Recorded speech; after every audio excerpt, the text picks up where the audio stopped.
ఇంకో విల్లా, ఇది మోకిల దగ్గర గిడ శంకరపల్లి మోకిల దగ్గర 212 విల్లాలు, మొత్తం ఒక్కొక్కటి 6 కోట్లు 7 కోట్ల విల్లాలు.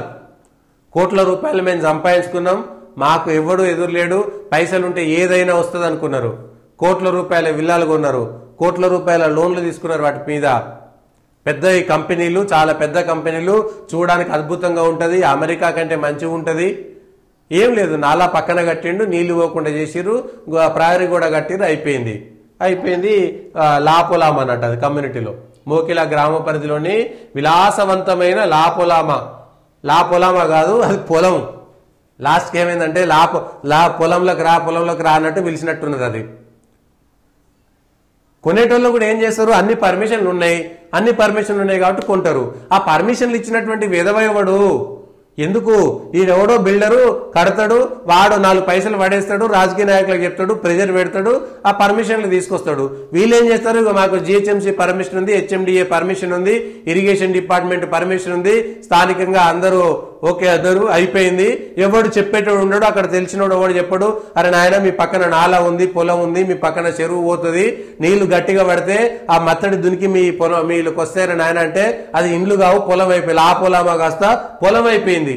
కోట్ల రూపాయలు పెట్టి ఏం చేసిర్రు, ఇవాళ అందులో ఉండేటోళ్ళు వీడియోలు పెట్టిరు. పాపం మాకు చిన్న చిన్న చంటి పాపలు ఉన్నారు, మాకు పిల్లలకు జ్వరాలు వచ్చినాయి, మాకు దయచేసి ఆదుకోండి అని అందులో నుంచి మెసేజ్లు వచ్చినాయి అనేక చోట. మన వీడియోలో పెట్టినాం. కోట్ల రూపాయల విల్లా అని ఒకటి, లోపల ఉండేటువంటి పరిస్థితి ఎంత మునిగిపోయింది. 212 విల్లాలు, 2 మోటార్లు ఏర్పాటు చేయడంతో నీటిని సిబ్బంది బయటికి పంపిస్తే ఏమైతుంది, మళ్ళా ప్రహరీని యంత్రాలతో కొంతమేర పగలగొట్టారు. నాలా ప్రవాహానికి అడ్డంగా విల్లాలను నిర్మించినట్లు ఆరోపణలు వ్యక్తమవుతున్నాయి. భారీ వర్షం పట్టినప్పుడల్లా కొండకల్ వైపున నాలాల్లోకి వెళ్లాల్సిన ప్రవాహం నిలిచిపోయి ఆ వరద నీరంతా కమ్యూనిటీ. ప్రకృతి కంటే, నిన్న కూడా మనం చెప్పినాం, ప్రకృతి కంటే మానవ మేధస్సు, విజ్ఞానము, వైజ్ఞానం అనుకునేటువంటి అంతా కూడా వృధా.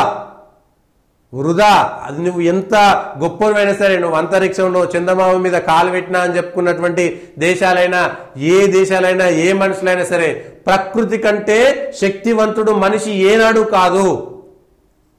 అనేక సందర్భాల్లో ఈ రుజువులు వచ్చినాయి. అనేక తరాలుగా, అనేక యుగాలుగా, అనేక దశాబ్దాలుగా మనకు కళ్ళకు కనబడుతూనే ఉన్నాయి. ప్రకృతితో కలిసి ప్రకృతికి విఘాతం కలగకుండా చేసినటువంటివి మాత్రమే కలకాలం నిలుస్తున్నాయి. ఆ విషయాలు ఇప్పుడు కాదు, ద్వాపరలో ఎప్పుడో కృష్ణుడు ఉన్నప్పుడు కూడా ఆయన కట్టినటువంటి నగరం కూడా సముద్రంలో మునిగిపోతున్నటువంటి విషయం వాళ్ళకి తెలుసు. అంటే ఎంత కాలమైనా సరే, ఏ యుగంలో ఉన్నా సరే, ఏ కాలంలో ఉన్నా సరే, అలా నగరాలు కూడా మునిగిపోయినాయి అనేటువంటి విషయాన్ని మనం చూసినాం కదా గుజరాత్ దగ్గర. కాబట్టి ప్రకృతి కంటే ఏ ఒక్క శక్తి కూడా గొప్పది కానే కాదు. కోట్ల రూపాయలు సంపాదించుకున్నారు, పెద్ద పెద్ద విల్లాలు కట్టిరు, ఏమైంది? పెద్ద పెద్ద బ్రిడ్జిలు కట్టిరు, ఏమైంది? ఈ బ్రిడ్జిలన్నీ పెద్ద పెద్ద బ్రిడ్జిలు, పెద్ద పెద్ద ఇండ్లు, ఒక్కొక్కటి 4-5 అంతస్తుల ఇండ్లు, పైన ఉండేటువంటి వంతెనలు, మొత్తం ఆకాశ ఆర్మ్యాలు అన్ని ఏమైనాయి? మీ ఆకాశాలు అనేటటువంటి ఏమైనాయి? మీ ప్రాజెక్టులు, మీ కథలు కట్టినటువంటి అన్ని ఎక్కడికి పోయినాయి? ఏమైంది? పెద్ద పెద్ద బంగళాలన్నీ ఏమైనాయి? మీ పెద్ద నాయకత్వం అంతా ఎక్కడికి పోయింది? మీ మనిషి మేధస్సు, విజ్ఞానం అంతా ఎక్కడికి పోయింది? గట్టి జ్వరం వస్తే తట్టుకోలేనటువంటి సిచ్యువేషన్లో ఉంటుంది మన పరిస్థితి.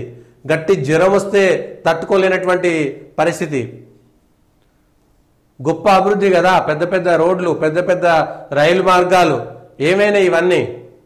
పురుషోత్తమాయగూడెంలో సమీపంలో ఆకేరువాగు బ్రిడ్జి వద్ద పూర్తిగా పాపం ఇక్కడనే అమ్మాయి యువ శాస్త్రవేత్త తండ్రితోటి కలిసి ఫ్లైట్ ఎక్కుదామని పోయింది.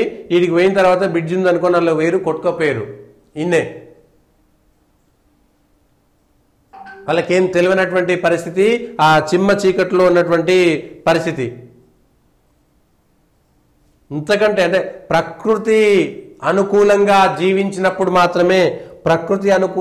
జీవించినప్పుడు మాత్రమే మనం ఏనాడైనా బతకగలుగుతాము, ఏ రోజైనా మనిషికి ఆ జీవనం ఉంటుంది అనేటువంటి విషయాన్ని ఒక్కసారి చూసుకోవాలి. లేకపోతే ఇష్టం ఉన్నట్టుగా బిహేవ్ చేసి ఏది పడితే అది మాట్లాడతాం, ఏది పడితే అది చేస్తాం, ఏదైనా మాకు ఎవరు ఇబ్బంది, మేము మాకంటే గొప్పన, దేవుని కంటే మనుషులు గొప్ప, ప్రకృతి కంటే మనుషులు గొప్ప. ఏ రోజైనా సరే ప్రకృతితో సమానమైనటువంటి సహజీవనం, ప్రకృతి దగ్గర తగ్గి ఒగ్గి ప్రకృతిని, అందుకే కదా మనం అన్ని పూజలు చేస్తాం. ఇంకోటి వచ్చి మనం సృష్టిని సృష్టించిన మొక్కాలే కానీ సృష్టిలో ఉన్నటువంటి ప్రకృతిని మనం మొక్కడం ఏంటి అనుకుంటాం. మనం ప్రతి దాన్ని ఎందుకు అట్లా చూస్తామంటే మన జాగ్రత్తలు మనం ఎంత ఉండాలో అంతే ఉండాలనేటువంటి విషయాన్ని ప్రతిసారి గుర్తు చేసుకోవడమే. చెట్టుకు పుట్టకు దేవుడిగా, గాలికి దేవుడికి, పంచభూతాలను దేవుడిగా భావించి ఆరాధించేటువంటిది కూడా అందుకోసమే. మనం ఎక్కడ ఉండాలో అక్కడనే ఉంటాం. మన శక్తి ఎంతైనా ప్రకృతి కంటే గొప్పది కాదు అనేటువంటి విషయాన్ని మరిచిపోయినటువంటి ప్రజలు తమ వైజ్ఞానిక ప్రదర్శనే గొప్ప అనుకొని, అదే విజ్ఞానం అనుకొని, అదే వైజ్ఞానం అనుకున్నటువంటి వాళ్ళందరికీ ఇదొక మచ్చుతునక, ఇంతకంటే గొప్పది ఇంకేమీ ఉండకపోవచ్చు.